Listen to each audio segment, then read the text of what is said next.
Canada is pledging billions more to Ukraine as the war intensifies ahead of new peace talks with the United States. Standing with President Volodymyr Zelensky near Halifax, Prime Minister Mark Carney announced an additional $2.5 billion in economic aid. The pledge coming in the wake of another sleepless night for millions in Kyiv after a massive Russian attack left at least 2 dead and injured dozens. Zelensky says the attacks are Russia's answer to peace efforts, but a proposed path to ending the war is a top priority on this cross-Atlantic trip. Mackenzie Gray is in Halifax for the meeting. Mackenzie? It was a last-second layover here in blustery Halifax, and for Mark Carney's third meeting with Volodymyr Zelensky. The Prime Minister lauded his special guest. Thank you for taking this time at a crucial moment in this process. A peace process Zelensky is labeled as 90% of the way done to ending Russia's war in Ukraine. Under President Zelensky's leadership, we have the conditions, the possibility of a just and lasting peace.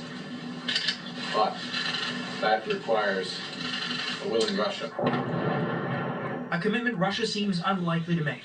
While Zelensky was flying to Canada, Kyiv was inundated with missiles and drones, an attack Carney labeled as barbaric, with residential buildings as the target, killing 2 and injuring over 30. This attack is, again, Russia's answer on our peace efforts, and it's really showed that Putin doesn't want peace, and we want peace. Zelensky's visit was planned in less than a day, and it was quick.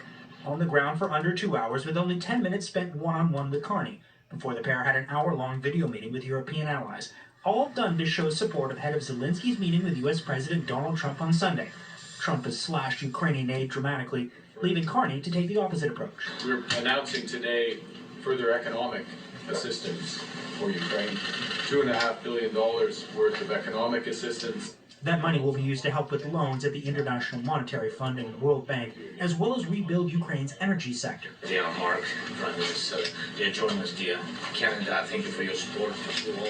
While Zelensky was thankful, he's still hoping Canadian and European allies will give more. Last weeks we had good steps in diplomacy, but we can't live in the illusion that it gives us possibility to have less air defense. Zelensky will now head to Florida for that meeting with Donald Trump, and one that he says he hopes will be important and constructive. Mackenzie Gray in Halifax. Thank you.